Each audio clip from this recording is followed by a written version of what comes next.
Jangan lupa like, komen, dan subscribe channel YouTube TVRI Bengkulu dan nyalakan lonceng notifikasinya.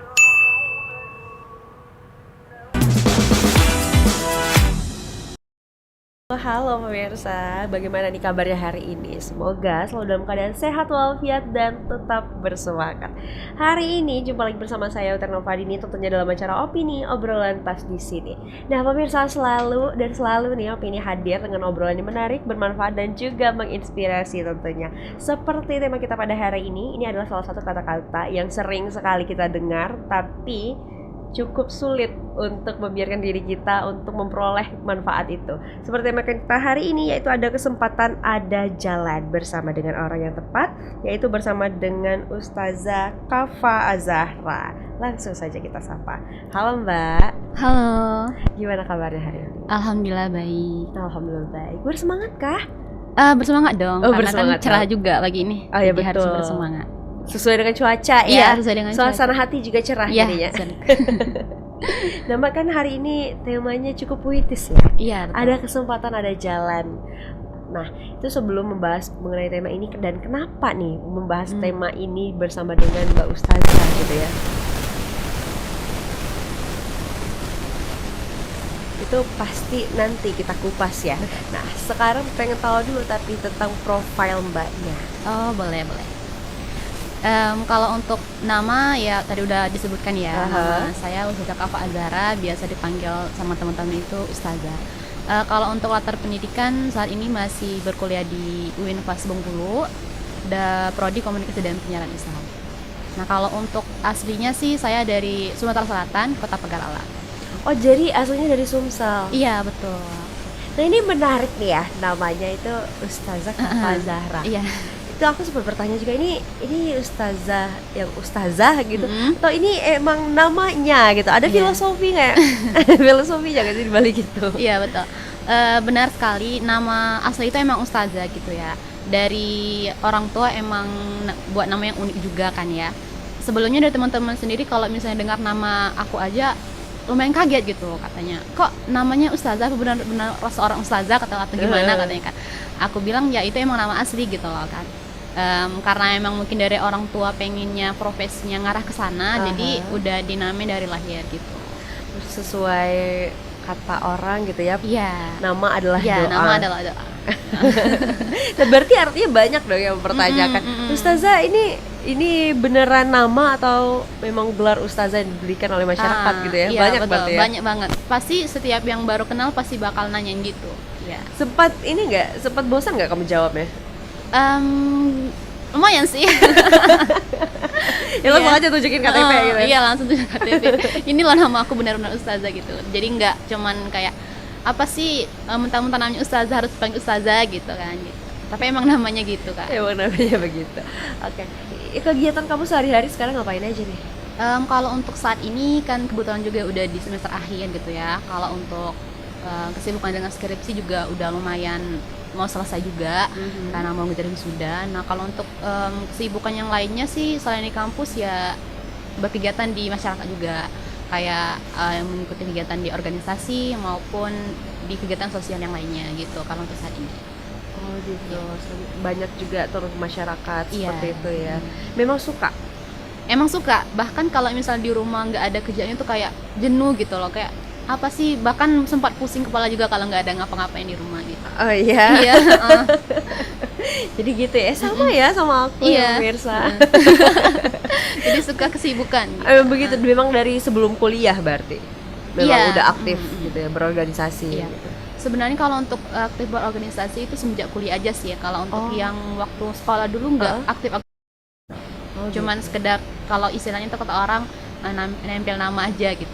Tapi sejak kuliah entah kenapa ya, mungkin karena suasananya beda gitu kan ya. Jadi ternyata seru juga loh kegiatan organisasi, nggak sebosan yang orang kira, nggak seribut yang orang kira gitu. Banyak relasi yang kita dapat, banyak juga pengalaman yang kita dapat di sana gitu. Oke. Jadi ketika sekolah sebelum kuliah itu memang tidak ada mengikuti organisasi, belum tertarik ke organisasi berarti betul. ya. Ketika kuliah barulah. Iya, ketika kuliah baru tertarik ke sana gitu. Organisasi apa nih yang pertama kali kamu ikuti waktu kuliah? Waktu kuliah aku pertama kali ikut namanya UKM Kerohanian Islam. Oh. Iya. Jadi aku tuh suka di kegiatan keagamaan gitu Kak. Jadi kemarin itu mencoba untuk gabung dan karena kegiatannya emang kita suka juga kan, jadi nyaman juga akhirnya di sana. Itu yang pertama. Lalu yang kedua kemarin juga ada himpunan mahasiswa jurusan dakwah. Karena itu himpunan di jurusan aku ambil, jadi aku ikuti juga. Gitu. Jadi waktu pertama gabung udah langsung nyaman, udah langsung kayak Iya. pas nih kayaknya. Ya pas kegiatannya menyenangkan dan juga bermanfaat tentunya.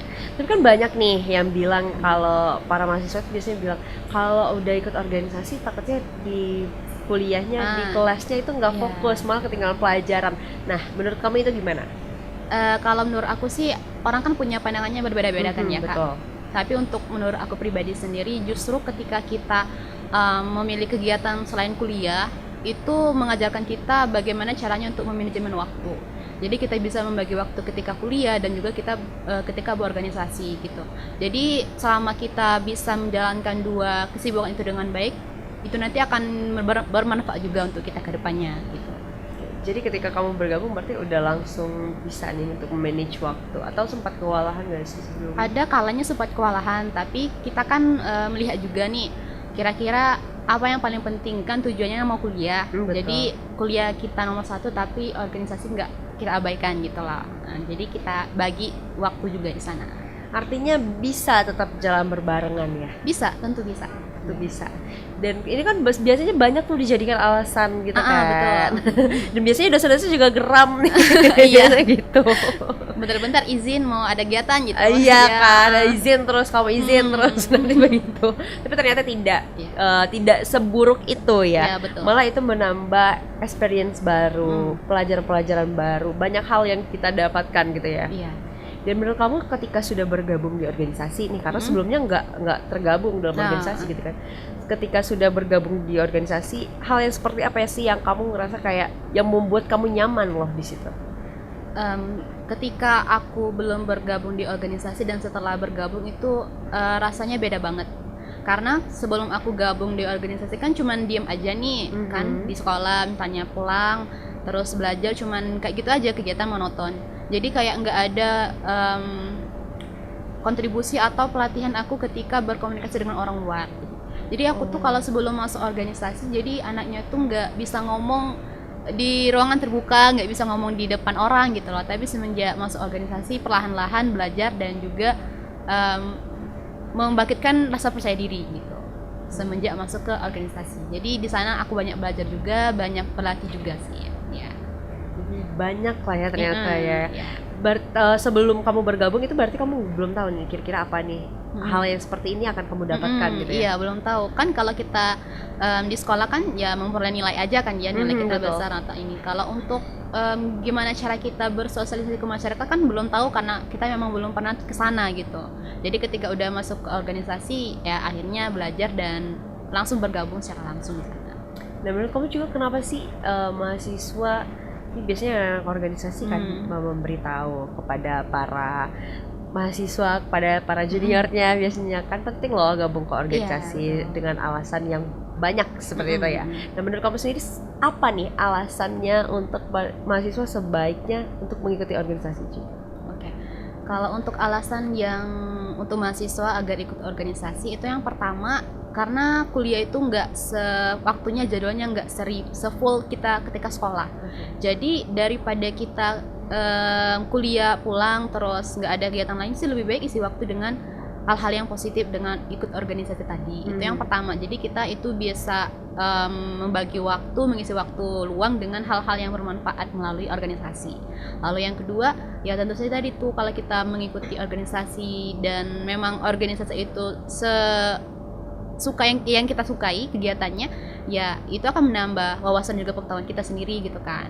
Di sana kita bisa mendapatkan temannya lebih banyak, mendapatkan relasi juga dan tentunya pengalaman juga gitu. Jadi kita tahu misalnya cara mengolah kegiatan itu gimana sih gitu loh. Cara ketika kita menjadi ketua panitia itu gimana gitu. Jadi kita banyak belajar di sana karena menurut aku sih kegiatan sosial itu sangat perlu ketika kita udah nggak kuliah lagi gitu.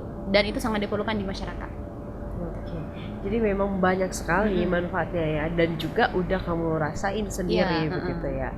Nah, ini kan selama kamu kuliah itu kegiatannya tidak sebatas kuliah di kelas, Iya. nggak sebatas mengikuti organisasi, ada kegiatan kemasyarakatnya Iya. juga. Terus kamu nih mendapatkan beasiswa.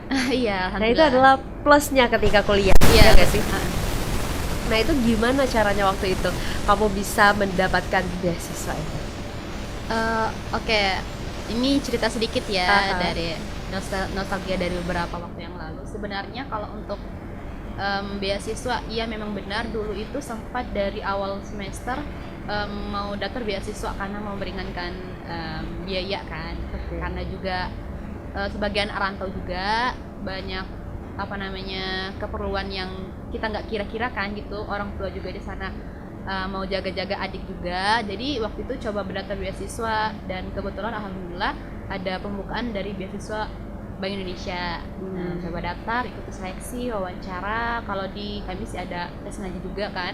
Nah, udah mengikuti beberapa tahap dan tes yang ditentukan, alhamdulillah lolos gitu. Nah, seperti apa ceritanya ketika sudah lolos? Iya. Nanti kita sambung lagi ya. Betul. Untuk pemirsa jangan kemana-mana, tetaplah bersama kami di Opini Obrolan Pas di sini.